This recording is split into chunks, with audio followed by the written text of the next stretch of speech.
Hello guys, very good morning. সকাল সকাল প্রথমেই নিয়ে নিয়েছি এক কাপ চাটা এনজয় করে দেন আসলাম ব্রেকফাস্ট করতে। আবার আজকে আপনাদের সাথে শেয়ার করব আরও একটা হেলদি ব্রেকফাস্ট রেসিপি। আজকে বানাবো আমি চিকেন স্যান্ডউইচ বানানোর জন্য চিকেনটাকে প্রথমেই সিদ্ধ করতে বসিয়ে দিয়েছি। এতে দিয়েছি অল্প একটু নুন আর এক কুচি লেবু। চিকেনটা অলমোস্ট সিদ্ধ হয়ে এসছে। আমি এদিকে সবজিগুলোকে একে একে কেটে নিচ্ছি। সবজিগুলোকে কেটে একটা বোলের মধ্যে নিয়ে নিলাম। এর মধ্যে শ্রেডেড চিকেনটাকে আমি অ্যাড করে দিলাম। এরপরে দিলাম 2 চামচ মতো দই। আপনারা চাইলে মেও ইউজ করতে পারেন। এরপরে দইয়ের মধ্যে দিয়ে দিলাম 1/2 চামচ মতো গোলমরিচ, বিট নুন, 2 চামচ কেচাপ।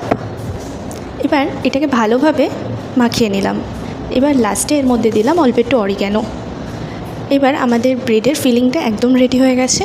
এবার এখানে আমি ব্রেড নিয়ে এর মধ্যে একে একে চিকেন স্যান্ডউইচের ফিলিংটাকে ভালো করে দিয়ে দিলাম। আপনারা শেষে চিজও অ্যাড করতে পারেন, বাট আমি যেহেতু সকালের ব্রেকফাস্ট বানাই, সুতরাং এটাতে আমি চিজ বা মেও এই ধরনের কিছু অ্যাড করি না। ব্যাস, আমাদের স্যান্ডউইচ একদম রেডি হয়ে গেছে। এবার এটাকে আমি প্যানটা গরম করে প্যানের মধ্যে একে একে দিয়ে নিলাম। এপিট ওপিট করে নিয়েছি। আমাদের স্যান্ডউইচ একদম রেডি। এবার এগুলোকে আমি টিফিনের জন্য প্যাক করে নিলাম। আবার দেখা হবে নেক্সট ব্লগে নতুন আবার একটা রেসিপি নিয়ে। Thanks for watching.